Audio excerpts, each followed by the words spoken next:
Well, hey everyone, good morning. Happy Wednesday. It's Pastor Steve here, and I just wanted to welcome you to my backyard. Just a couple of weeks ago, this didn't look like this.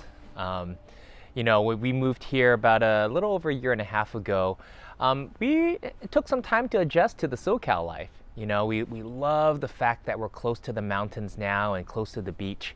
But when you spend a good amount of your life on a college town that was set in an agricultural farm area, being in the city really is quite an adjustment. And a lot of times it can feel like we were exiled here. We love everything about what Southern California is, and we've grown to appreciate the little nuances that it has, but also some of the great creativity and the flavors that we have here. Still, it was an adjustment. And what we would typically do during this spring season is plan out our trips to go up to hiking into the mountains or to go out to the beach, to one of the beaches to go swim. Anything to do to get out of our sense of feeling like we don't belong here, this kind of exile feeling that we might have. But it turned out that when the pandemic hit and we were called to stay at home, we realized that we had to figure out what to do here. Now, this backyard was actually a big green lawn, and it was perfect for the previous owners and kind of what they needed. They had a really, really young family, and the kids would run around here, but it didn't quite fit us. And so we looked around and we kind of said, hey, I think we want to build a garden. And so, hey, let me show you what we got here. So, right over here, if you can see, we've got some. We built these planter boxes from the wood that we found around the house, and we've got carrots and tomatoes and basil, marigolds planted. They're beneficial plants for the tomatoes. And then over here, we have bell pepper and eggplant.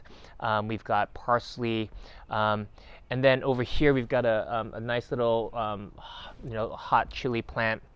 And then we also have squash, lettuce, and then the Three Sisters in a corner in the back. It's kind of Native American, typical Native American garden with corn and sweet beans and squash. We planted some sunflowers in the end over there, and it took a lot of time. It took a lot of sweat. It took a lot of energy to negotiate and figure out what we really wanted. But in the end, we love it. We love building this place. We love sitting out in the backyard and listening to the birds and sipping our coffee or having a little a barbecue in the back and roasting some hot dogs. And we really enjoy, planting roots. And I wonder for us, it's kind of similar to what Dr. Mary Glenn has been talking about with the Israelites in Jeremiah 29. And the Israelites were plucked out of where they belonged and where they loved, and then thrust into a place where they thought, okay, God's going to get us out. We just have to hold our breath and get out and wait for him to take us out. And they would not, really interact with the others. I wonder what it's like for us during this time of a pandemic, for us to kind of go back and think about the good old days and what we wanted to return to, or think about the future and what we're going to do after this thing blows over. But the problem with that is that we fail to realize what we are given today, like a green patch of grass, and to make it our own, to put our stamp in the culture of the society we've been planted in. And planting deep roots takes a lot of work. It takes digging. It takes digging up our assumptions, digging up our prejudices, excavating certain things that we thought about who we were and not like, and moving that out and building different things and thinking about the way that the sun shines on different parts of our life, and saying, okay, well, I think I want to spend my time in the morning doing this and the afternoon doing that. It takes a lot of work. But what happens in the midst of it is that we find ourselves finding a fondness of the place, finding a fondness of our location, both historically and geographically, and realizing that the things around us really are gifts that we are given by God. I just think about the what we did on Saturday when so many of you, we had actually, I said 40, we had over 50 volunteers come, and many of them were you, Pasadena Covenant Church, come to volunteer to distribute and deliver food boxes to hungry families around our neighborhood. And it was such a joy to be able to do that with together with one another, to see one another even from afar and wave and say, we're in this, we're making our mark, we're digging in, and we're excavating, and we're uprooting, and we're planting deep roots. Pasadena Covenant, you as a church, we as a church have been doing this for almost 100 years. We have been working hard to figure out how we can be part of this neighborhood, and as the neighborhood has changed, so must we, and we have.